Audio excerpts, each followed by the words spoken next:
or later. All right, welcome everybody for joining for our September Innovation Ecosystem call. I know September has been really busy, so I appreciate everyone who has the time to join us today and everyone who will kind of watch this later. But so today is part of our Florida Fast Innovation Ecosystem call series. This is a monthly series where we get most of the ecosystem providers around the state together to learn about resources, share best practices, and just kind of network connect and see what's going on as we all work to help entrepreneurs. This is all part of our Florida FAST program, which is the federal and state technology partnership program funded through the SBA and America's Seed Fund, the SBIR STTR program. Kind of our goal at the FAST program at a high level is threefold. One is outreach, so getting folks connected within the state of Florida who all support entrepreneurs, kind of deep tech, high tech entrepreneurs.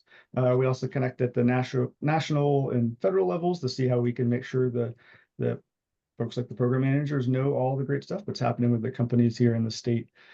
We also, a lot of what we do is provide technical assistance, so helping companies who are interested in the SBIR and STTR program sort of navigate that process, understand what's right for them, creating resources that we can share with entrepreneurs and with other ESOs around the state. And then finally, on the financial support piece, making sure companies know that what some of those resources are available, particularly our MGRP matching grants program, which has matching dollars through the Florida High Tech Corridor for university and industry collaborations for qualified partnerships. So you have to be within the corridor region and working with one of the approved universities. So UCF or USF, I'm always happy to share more about that. But we want to get more, hopefully increase the number of SBIR projects that have matching funding to really enhance that university and industry collaboration piece. If you don't know me, I think there might be a couple of new folks on the call. I'm Jack Hinkle. I'm the Senior Cluster Manager with our Simfluence program at the corridor. I also am the Florida FAST Program Manager. So happy to answer any questions anybody has. Just a quick rundown for the day or the next half an hour or so, what we're going to be talking about. So I'm going to hand it over to Neal with the National Center for Simulation here in a second, and then give him full attention to talk through everything that NCS does for entrepreneurs, how you can connect, and some of the resources. And then I have some announcements, some opportunities I've sort of pulled together I want to share with the group at the end of the call. And we'll likely end this before 2. We'll end a little bit early because a lot of you might know the Build to Scale funding opportunity is out, and they have an intro webinar happening that starts at 1:30, I believe. So I'll try to give folks time to jump over to that, and I can also provide a link after we have our guest speaker talk. So just the purpose of this call, why we get everyone together, is just accessing resources, connecting with each other, learning from guest speakers about the resources that exist. And NCS for today's talk is not just in part of the state, but they are a national resource. So we are lucky to have them in the state and in the corridor region. I'll scroll through these really quickly. These are all trainings that we've held previously. These are all available on demand. I'm happy to share a link to all of those and what those look like. We have about 45 hours of content if you have companies interested in kind of learning more about navigating SBIR. And finally, before I hand it over to Neal, we are in September, we've had an open office hours event. So if anyone wants to join any companies, every Thursday in September at 11 a.m. Companies can register and just join to ask questions about SBIR, or if they're working on a proposal, this is open for anybody that wants to kind of join and connect and figure out how they can get some help with the SBIR process. So I'll put a link in the chat that has all the links that I'll share today, including everything I already have. But while I do that, I will transition over to Neal to talk about the National Center for Simulation. Thanks, Jack. I'm just going to share my screen. Let's see if we can get that working. Sure thing. Tell me to see a slide. Yep, I see a slide, full screen. Okay, perfect. Thanks, Jack. Appreciate it. Appreciate everybody taking the time to pop in. I know some of you are probably on the call this morning with us. Jennifer, I see out there, and Jack, this is the third time we've talked. I think I saw you this morning, and then at the event last week. So thanks for asking me to come in. Really excited to be here. All the things going on at the Florida High Tech Corridor. So Jack, just cut me off when you get bored. Well, I'm going to show you some slides. I'm Neal with the National Center for Simulation, and we are located right here in Orlando. right by the University of Central Florida in Research Park. I'll explain a little bit more about that in a second. We've been doing this for about 30 years, so we've been here a really long time. Another hat that I wear is I chair the Governor's Florida Defense Alliance Committee for Growth of the 21 bases around Florida. So very involved with also what's going on up in Tallahassee, SOCOM, CENTCOM, SOUTHCOM, and the 21 bases. So that's my kind of two roles. So I'm just going to roll through a couple slides, and I guess if you have any questions, you can throw them in the chat. And here we go. So many of you probably have seen this slide, kind of shows you the DoD state impact. I think Aisha is on the call, and she's up at Doolittle Institute. The University of West Florida actually does the study for this every 2 years. And it shows the impact in Florida of the 21 bases. And of course, the best kept secret in the Pentagon is that we have three four-star generals that sit in the state of Florida. CENTCOM in Tampa, Special Operations Forces in Tampa, and the headquarters of SOUTHCOM down in Miami. So it's a very big, important mission. And we are estimating in 2024, the impact will be about $103 billion to the state of Florida. Interesting out of that study is that across the I-4 corridor, we do $11.6 billion, and no one in the state does more procurement money, meaning money going outside the gates to small businesses, large businesses, than Team Orlando here. It's the headquarters of the Army, Navy, Air Force, Marine Corps, Joint Program Office for Medical Simulation, and we do about $7 billion annually. And that's why our base is a teeny bit difference. If you go to Avon Park in the Central Florida, which is a very important base, or some of the other bases, and go outside the gates, you don't see a lot of industry. But here in Team Orlando, all around us is our Lockheed Martin, Boeing, Northrop Grumman, SAIC, Leidos, all our defense companies that a lot of you may want to work with. And then we can't forget about these extremely important light blue waters off the Gulf and the Atlantic. This is where we do underwater, on water, on land, in air, space, and cyber testing and training.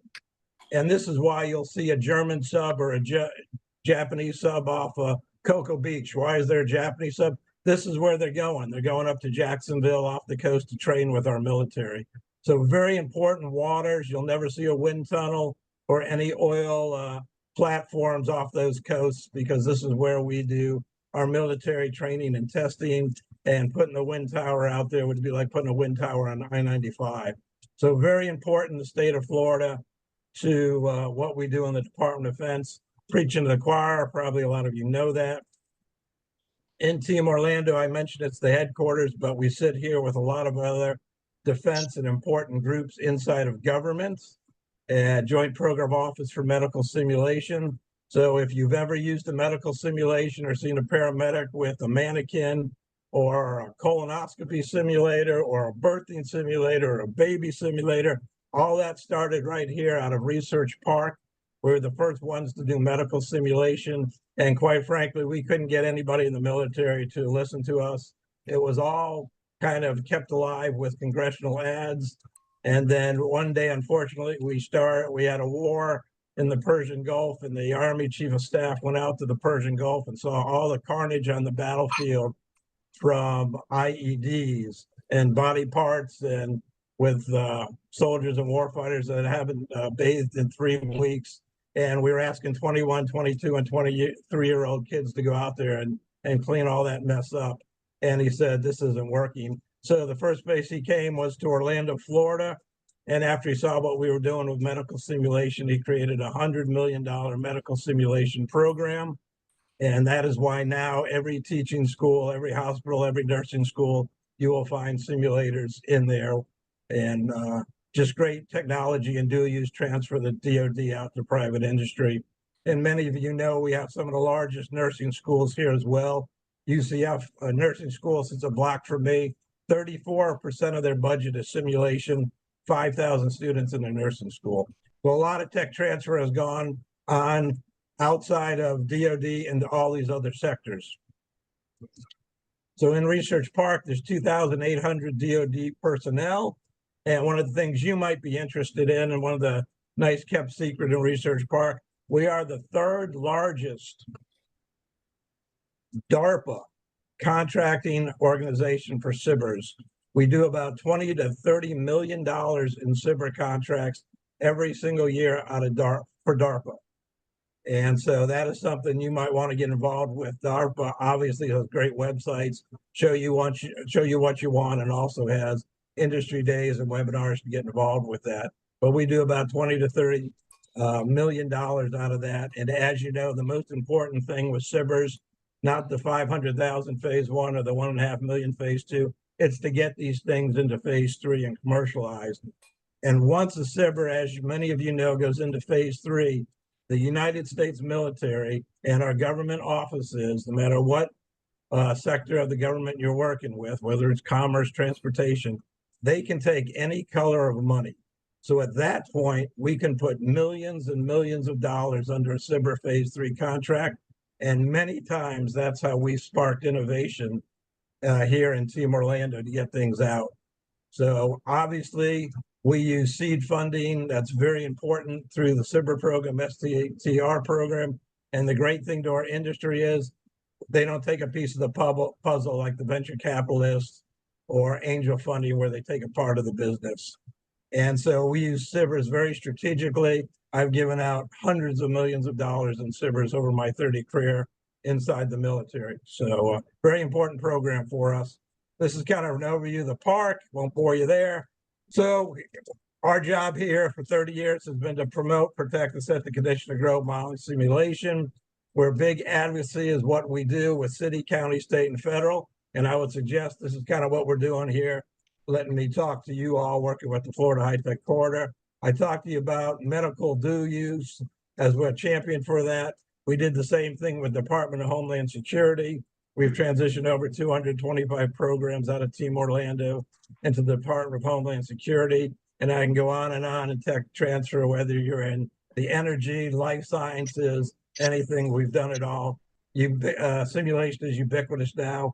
I mentioned I play an integral role on the Florida Defense Support Commission, and we give voice to our membership. I'll roll through some of this. No matter what sector you're involved with or you work with, whether it's startups or partnering with education institutions, modeling simulation is ubiquitous. For VR, AR, mobile apps, digital transformation. Disney sits on our board. I don't know how familiar you are with some of the things that are going on at Disney, but they are big into the digital transformation. They collect 2 billion data points every hour out at Disney when you walk around. They're building the digital twin of Disney. They've been doing it for about 10 years. So when you get into one of those buggies to one of the rides, there's sensors and there's wave points. And when you go over, what they do is they measure the temperature, the weight, 6 degrees of motion, how fast that buggy is going over wave points. And when those graphs don't match up out of Disney with what it should be, then they can send out a maintenance crew because that graph is telling them something's wrong. So this digital transformation that Tesla's doing, Apple's doing, Amazon's doing, it's coming to our companies as well. And Disney is a great leading example of how they're doing that. Of course, Disney had no clue what they were doing. Their management didn't believe in anything they were doing on a return on investment. 8 years down the line, working with Siemens, Atos, MathWorks, people that understood data, now they're seeing a tremendous return on investment, and it's a great story, but it's taken a lot of time. We also work STEM. Some of you know this about us. We are big into STEM. We run 5th graders every day if there is a school in session, there is a bus going to a elementary school, picking up students and bringing them to our lab for Team Orlando. And we don't get the students for an hour or 5 hours. We get them for 25 hours a week.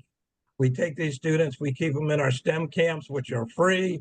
They're funded by the Army and the Navy. Each student gets paid to come to our camps. We try to get them into high school programs. Closest high school to Team Orlando is Haggerty High School. They have a modeling simulation program, which has 370 students in it. We give out between our big ITSIC conference and NCS, we give out over $250,000 in scholarships every year. So if you got a nephew, niece, son, or daughter, might be somewhere you want to look. We run a certification program, work with Career Source, where we can take students that Career Source funds and get them out to our industry so they have free interns. So a lot going on here. We're trying to get bigger into the competitions because, quite frankly, that's where your best and brightest students are in cyber and computer science. And so when the University of Central Florida runs their big computer science competition, 50,000 students compete around the country in that. This is where DoD and our companies want to go get the biggest and the best and the brightest of the students there. And all this hopefully leads to high paying jobs. Average salaries in our industry could be over $150,000. And we have a nice board of directors. The nice thing, each commander sits on our board. I won't bore you with that, but I talked to you a little bit about Disney. And then we do our advocacy trips where we'll take company CEOs, VIPs, and we take them right up to Congress, have meetings, go right into the staffers, congressmen, rooms and talk to them about the modeling, simulation, training industry and the challenges that we have. We do all kinds of stuff. We'll go up and do Capitol Hill demonstrations with technology. We'll go up to our typical AUSA Washington, D.C. conference and then have sidebars with our staffers, congressmen. We do the Tallahassee flying, Washington, D.C. flying. So our advocacy is really a part of what we do. We have over 300 members, and the goal here is not so much to seek out and get you contracts. We don't have the power to do that. What we try to do is make sure you secure a seat at the table so that we can grow this industry and connect you with prime contractors, subcontractors, and the government people that you want to talk to. And then we host a large membership night in between our two buildings, which is a gigantic party, big luau outside with an ice cream truck. We run the Modeling Simulation Hall of Fame at the Orange County Convention Center. If you ever go out there and see something called the Wall of Fame, that's the National Center for Simulation. We'll be inducting 3 more people in October. All that's free to our members to come out and party with us. And then we'll host B2B events once a year. This one will be at Full Sail University. Full Sail University is about a mile down the road from University of Central Florida. They have 26,000 students at Full Sail University. It is now the #1 bachelor's degree. The #1 bachelor's degree in cyber training. So we're really excited about Full Sail growing and becoming a real integral part of what we do. So we're going to have our business to business event out there and tour that next, actually that's Thursday. How exciting. And then we run the Florida Simulation Summit, and it's not about DoD, it's about all the technology outside of DoD to all the different sectors. This one was healthcare. We've done transportation. We're looking at doing a life science one as well, energy department. So that's all exciting about what we do here. And then we run our golf tournament, which raises money for the scholarships I talked to you about. And then we run, sorry to offend everybody around the state, but we run the largest DoD conference in the state of Florida, 18,000 attendees, quickly followed by Suffolk in Tampa. They do about 16,000 attendees. So this is always the first week after Thanksgiving. And if you're interested in coming to that, we probably can get you a free ticket. And so as you can see, it's all the service there, but a lot of exhibitors, 370 technical papers, and we'll have a large booth there with our partners. And that's NSEC. If you want to see what we do in modeling simulation training, it's really the universal Disney World of modeling simulation training. You get to try out all the simulators. And if you're interested in keeping up to date with us more, there is a Team Orlando's news site that's out there, and you can see that at teamorlando.org. So that's where all our events will be. Of course, Jack keeps track of all that stuff as well, so that's all exciting. And then connect with us, and I'll be glad to share these slides with Jack so he can get them out of there. I have no idea how long I've been talking, Jack, but I'm going to pause there and stop sharing. Over. Hey, no, Neal, that was perfect. We definitely have time for a couple of questions. Feel free to unmute. I got a question. Yeah, Bob. Go ahead. Yep, we have an early stage Hi, Neal. We have an early stage founder going through our accelerator program at Starter Studio. He served in the Air Force as a medic, and he's creating a VR solution for training medics. And it introduces smell and, severe conditions. He would like to, of course, talk to the DoD. He can't tell me exactly where, but who should he connect with? Who's a good person to connect with? We'll be doing a medical industry day at the Central Florida Tech Road, probably early 2025.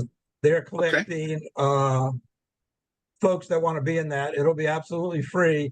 And the object of Central Florida Tech Road is, as many of you probably know, it's kind of like our SoftWorks or CyberWorks or AFWorks. And so that would be a great place for him to at least walk around. He might not be ready to display this year, or it might be even more something he can't display. But I would definitely tell him to come to that. And we typically get 100 or so government contracts buyers, small business advocates there for the government, and engineers to walk around there. Jack's been to several of these things too. I'm sure he can vouch for it. So that's all possible, Bob. All right, that's great. If he wants to just talk with people to do a little discovery work, are there people you could recommend? And maybe we can do this offline, but he would love to talk to people to kind of validate what he's working on. Yeah, I mean, I would be glad to do a 20-minute call with him if he wants to jump on a Teams call. You got all my info. All right. Thanks, Neal. Appreciate it. Yes, sir. Any other? I have questions, but I don't want to take the time from anybody else. I was hitting life sciences for Amy, so just in case you didn't know, we do that stuff. I heard that. Thank you. I appreciate it. Yeah. And I think Bob took part of my question, or one of my questions, about if you're kind of dual use, sort of not in the traditional DoD space, but want to connect, what's the best way to do that? So it sounds like there's a lot of events and ways to touch on that you're doing. So kind of maybe a little bit more of a broad question for you, Neal, since you're aware of so many resources that are available for large and small companies across the space. Are there any that you think are kind of underutilized or under-recognized? Or just ones you wish people knew more about, whether it's an event or a resource or something like that, that this team could kind of help share the word about? I kind of gave a commercial on what Disney's doing, and you see what Tesla's been doing too, and Amazon. They're kind of driving this stuff. You got a Tesla car, and then every Tesla, I'm sure everyone on the call is Tesla, and then every Tesla has a digital twin, right?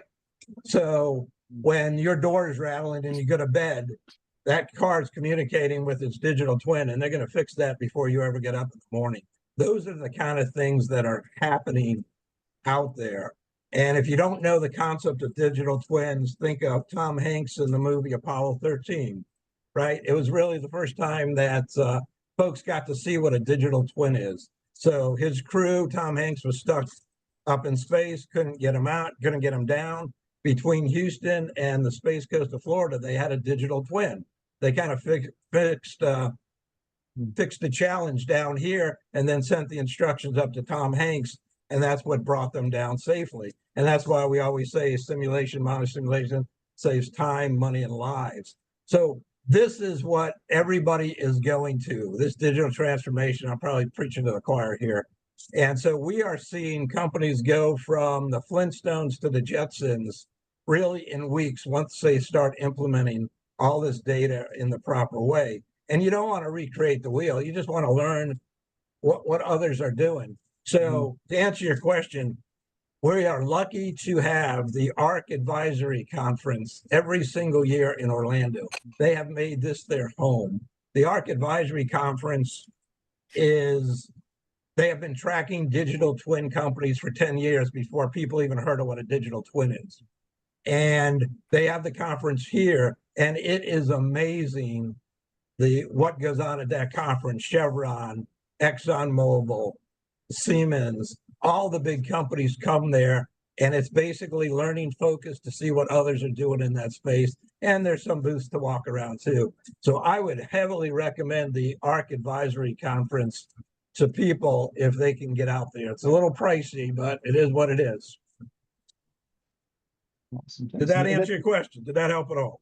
yeah, no, absolutely. And you kind of blew my mind a little bit. I've seen Apollo 13 maybe 20 times. I never thought about it in terms of being a digital twin. That's a great way to explain what digital twins are in a way that everyone's kind of seen it. So that's I'm gonna steal that example. So I just never thought about it in the same way. I never thought about it that way. So no, I don't think there are any other questions for now.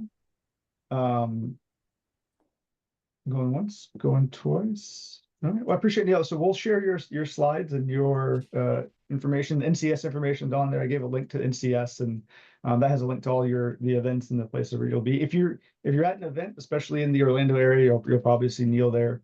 Like I said, I think we've seen each other a few times in just the past week. So you'll definitely get a chance to talk with him. Appreciate it. So I'm gonna share. Thanks, Jack. Yeah, absolutely. Thank you, Neal. I really appreciate it.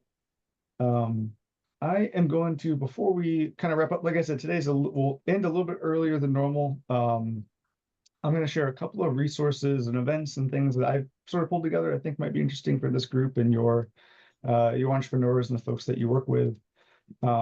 First, some of you might have seen, so Build to Scale is a funding opportunity available from the EDA. And so there's some changes this year. This is available for entrepreneur service organizations.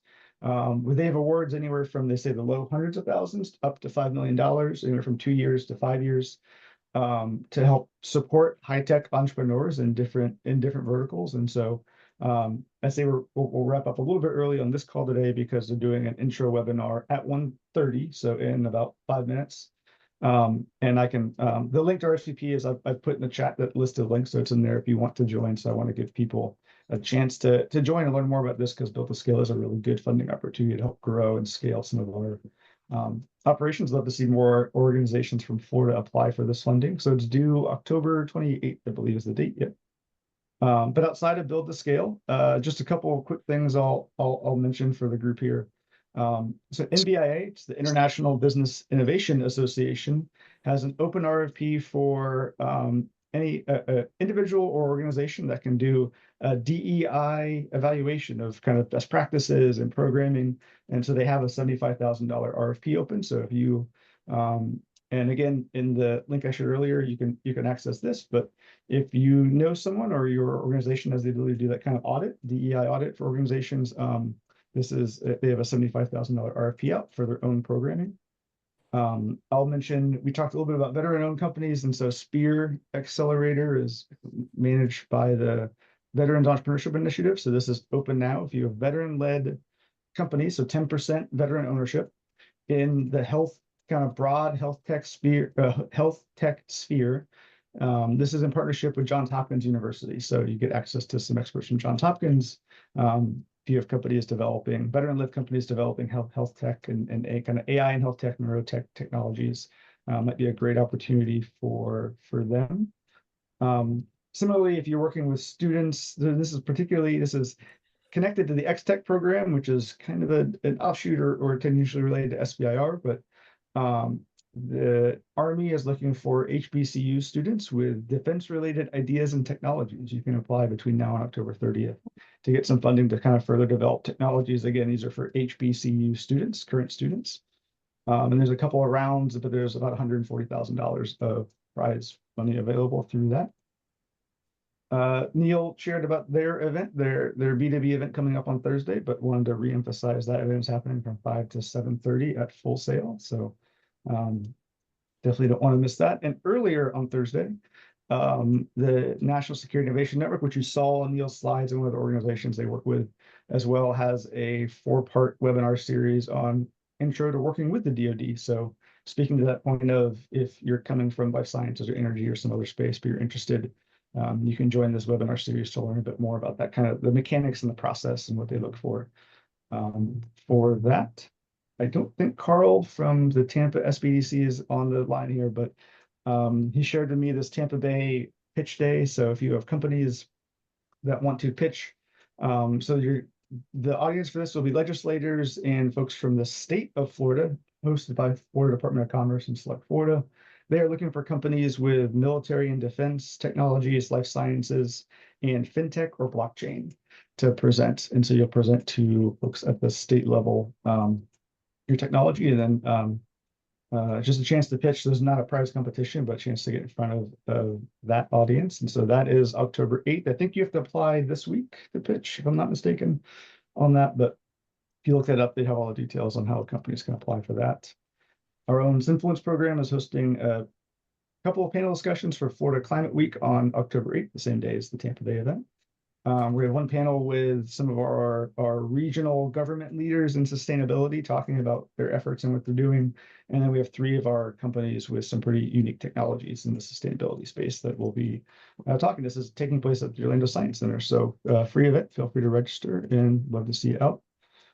And I think this is one of my last events. If you're a member or even a non-member of the Florida Business Incubator Association, they have their annual event kind of in middle October up in Tallahassee. So the FBA is hosting their conference there if you want to connect with some peers from around the state. I see a chat here. Let me see what's here. Yeah, I will put a link to Build the Scale in the box here. I see that for the webinar. Just a couple of notes. You might notice on your calendar invite that there's not another there's not an October time scheduled for this call. So part of that is because we submitted a proposal to renew our Florida FAST program that's still under review. We are likely going to continue some version of this call. It might be structured a little bit differently. It might not just be focusing on the innovation ecosystem and have more entrepreneurs in here, but still sharing resources from around the state. So we're working on what that's going to look like. So more to come. If you're on this list, you'll get we'll send a notification when that gets scheduled. But part of this is waiting for the SBA to review our FAST proposal for to renew it for the next couple of years to see if they'll make any changes to that. But if you have suggestions for what you'd like to see in this kind of a call moving forward, happy to take those and hear thoughts that you have. But you'll be getting an invite to that once that session resumes either in October or November. But that's why you don't see a calendar invite, because we schedule these on a 12-month basis. So same thing, join our network, connect to learn more about updates from FAST, like these calls or other resources as they come out. So if you're on this call, you're likely on that list already. And so once again, I just put a link to that webinar that's happening right now, kicking off right now for Build the Scale. If you're interested in learning more about that, I wanted to give folks a chance to join, and I will be hopping over there as well. Unless there's any questions, if I missed any announcements for any events, resources coming up, feel free to unmute and share. Jack, I have a very quick question. Yes. There was a webinar, I want to say last week maybe, but basically they announced that instead of releasing topics on a schedule, like a lot of the agencies were doing, they're now going to release topics every week. Do you have any other information on this? I'm just trying to figure out what that means for companies. For DoD, SBIR? Yes. Yeah, so they have an ongoing, if you go to I think it's dodsbir.mil, they have their main site where they have the open, where they normally release their solicitation topics. So they have been kind of piloting this over the past year or two where, so it's actually really important to sign up for their mailing list, the DoD SBIR program mailing list, because they will drop in a handful of topics at a time, in addition to some of their standard kind of release schedule. So like I think last week they put 3 new topics in there. So it also means some of the dates are different. So it kind of just means there's the advantage of just sort of more topics available throughout the year. But the disadvantage is you have to pay a little bit more attention through those topics are coming out instead of just looking at 3 or 4 dates to see when those are happening. But they also have the open topic. So there's more ways to engage with DoD, which is good. It's just because there's more pathways, it makes it a little bit more, you sort of have to stay on your toes a little bit more to be ready when something comes in.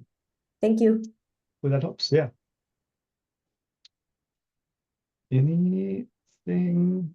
Actually, Aisha, I don't know I don't want to put you on the spot, but I know I had shared some information. You have your event coming up next week. I think I forgot to put that in the slides. Yes, the Weapons Science and Technology Summit. Basically, the Air Force Research Lab Munitions Directorate is looking for companies that have developed technology to increase the range of weapons as well as their manufacturability. Not sure if that's a word, but I will use it regardless. So they are currently collecting white papers for solutions. It's a very easy submission process. It's just a one-page summary of what you're proposing. If it's something that catches their eye, they will contact you for more information. And then you may be invited to present at the actual event, which is taking place, I believe, on October 7th and 8th in person in Niceville, Florida. I'm going to drop. Yeah, I just put a link in the chat for it. If Oh, you did? Okay, perfect. Awesome. So yeah, all the information is there. And again, if anybody has any questions, you can just email techtransfer@doolittleinsitute.org. Thank you. Sorry, I didn't mean to put you in the spot. I just realized I Not at forgot to all. put it in the slide. So good stuff. All right. If there's no more questions, I know we flew through a lot today. I will close up shop and let everyone head over to the EDA webinar if you're interested, and I'll be over there too. So thanks, everybody.